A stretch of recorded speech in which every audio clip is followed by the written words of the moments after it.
আসসালামু আলাইকুম lovely audience, আশা করি আপনারা ভালো আছেন। বাংলাদেশ যেহেতু বিশ্বকাপ খেলবে না, সেহেতু বাংলাদেশ এই মুহূর্তে আইপিএল সহ এবং বিশ্বকাপ সহ সকল সম্প্রচার বাংলাদেশ থেকে বন্ধ করা হোক এবং সকল সম্প্রচার যাতে না হয় বাংলাদেশে প্রধান উপদেষ্টার কাছে এই মুহূর্তে আমার আকুল আবেদন। তো দেখুন ভাই, বাংলাদেশ যেই জায়গায় খেলবে না সেই জায়গায় বাংলাদেশ খেলোয়াড়ই খেলবে না, তাহলে আমরা খেলা দেখব কেন ভাই?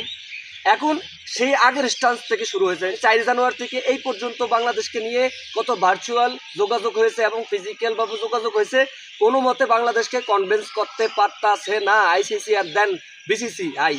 তো ভাই দেখেন, কেন কনভিন্স করবে? যে জায়গায় সিকিউরিটি কনসাল, যে জায়গায় বাংলাদেশ আমাদের মুস্তাফিজ কেন্দ্রিক হয়ে গেল, শুধু মুস্তাফিজ কেন্দ্রিক না, তাদের সিকিউরিটি থ্রেট মারলো সকল খেলোয়াড়দেরকে এবং সাপোর্টারদেরকে, সাংবাদিকদেরকে এবং ব্রডকাস্টারদেরকে। তাহলে কেন ইন্ডিয়ার কান্ট্রিতে কেন খেলতে যাবে টি-20 বিশ্বকাপ? এইখানে তো অবশ্যই প্রশ্ন, এবং এই প্রশ্নের সাথে সকল ক্রিকেট বিশ্ব এই মুহূর্তে বাংলাদেশের সাথে অ্যাকসেপ্টেবল। লাইক আমি যদি বলি, পাকিস্তান ইতিমধ্যেও কিন্তু জানিয়ে দিয়েছে বাংলাদেশ যদি না খেলে তাহলে এই খেলার ইন্টারেস্টিং থাকে না, এই খেলার সেই ওজন থাকে না। সেহেতু পাকিস্তান বাংলাদেশের সাথে একমত, বাংলাদেশের সাথে অপিনিয়ন করেছেন।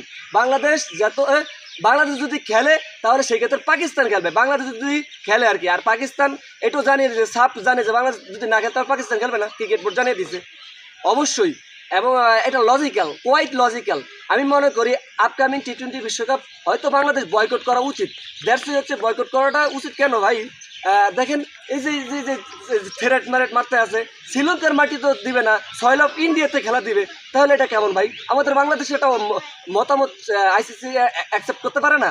যে জায়গায় অ্যাকসেপ্ট করতে পারে সেই সিকিউরিটি কনসার্নের কারণেই কিন্তু পাকিস্তানের খেলা হাইব্রিড মডেলে হবে শ্রীলঙ্কাতে, তাহলে বাংলাদেশের কেন হবে না? এইখানে তো বড় প্রশ্ন। কোনো রকম রাজি না হয়ে বাংলাদেশ স্টেট ফরওয়ার্ড আজকের মধ্যে মেল করে দেখ, এবং গতকালকের এটা কনভারসেশন হয়েছে বিসিবির সাথে, আজকের মধ্যে মেল করে দেখ, টাটা বাই বাই, আমরা এই টি-20 বিশ্বকাপ খেলবো না।